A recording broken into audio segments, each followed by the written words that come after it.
नमस्कार दोस्तों, आपका स्वागत है। सेलेस्टिन नाम के एक इंसान की आज हम कहानी देखेंगे। वो ये कहते हैं कि अपने जीवन में उन्होंने बहुत ही शांति से वो अपना जीवन जी रहे थे। एक बार उनको पास्ट लाइफ रिग्रेशन के बारे में पता चला और कुछ सालों पहले वो ये कहते हैं कि मैंने अपना पास्ट लाइफ रिग्रेशन किया और उस पास्ट लाइफ रिग्रेशन में उन्होंने ये देखा कि तकरीबन बहुत ही पुराना, वो ये कहते हैं कि तकरीबन 700 से 800 साल पुराना उन्होंने एक जीवन देखा। इटली अभी जहाँ पे है उस एरिया में वो जीवन था।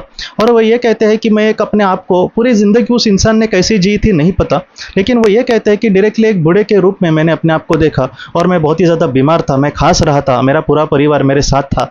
और बाद में वो ये कहते हैं कि जो भी मुझे दर्द हो रहा था वो धीरे धीरे कम होते गया और मेरा जो परिवार था वो एकदम रोने लगा और मैं एकदम मुक्त हो गया। वो ये कहते हैं कि मुझे ऐसे लग रहा था कि मैं अभी इस दुनिया से गया हूँ, शायद इसलिए लोग रो रहे हैं। लेकिन उनको ये कहना था अपने परिवार को कि मैं जहाँ पर भी हूँ मैं खुश हूँ, बस मैं वहाँ से यहाँ पे पहुँच गया हूँ, तुम मेरे लिए दुखी मत होना।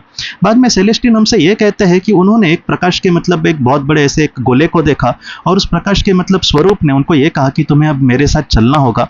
बाद में सेलेस्टिन उस आत्मा के साथ चलने लगे और वो ये कहते हैं कि वो आत्मा जो थी मुझे एक बहुत ही प्रकाश के वेग से समझो इस तरीके से एक कमरे में लेकर आई और उस आत्मा ने उनको ये कहा कि बहुत ही अच्छे से तुमने अपने जीवन को जीने की कोशिश करी है, अब आगे तुम्हारा जीवन का जो भी सफर होगा इसके बारे में हम अच्छे से बाद में चर्चा करेंगे, लेकिन फिलहाल तुम्हें मैं जो भी अच्छी चीज़ें कह रहा हूँ उसको देखने की कोशिश करना। और उसमें दोस्तों उन्होंने कुछ अपने जीवन के बारे में उसको कुछ बातें दिखाई। जैसे सेलेस्टिन ये कहते हैं कि अपने जीवन में मैंने जितना देखा है कि मैंने ज़्यादातर अच्छे ही कर्म किए थे, लेकिन ऐसे भी कर्म कि जहाँ पर मैंने लोगों को दुख दिया था तो मैं उसमें और भी कैसे अच्छे से कुछ कर सकता था, इसके बारे में उस आत्मा ने मुझे बताया। और बाद में उस आत्मा ने उनको ये कहा कि तुम अपने जीवन में बहुत ही अच्छे से तुमने जिया है, लेकिन और भी कुछ बहुत सारी बातें हैं जो तुम्हें सीखनी है। इसके लिए हम आगे का जो जीवन था उसका अच्छे से स्ट्रक्चर बनाएंगे, लेकिन उसके लिए अभी बहुत देर है, तब तुम्हें जन्म लेना होगा। अब तुम शांति से अपने आत्मलोक के घर पे चले जाना। और बाद में वो जो आत्माएं थी दोस्तों, वो ये कहती है कि वो दोनों आत्माएं बाद में एक ऐसी जगह पे गई कि जहाँ पे वो स्थान जो था वो बहुत ही सुंदर था।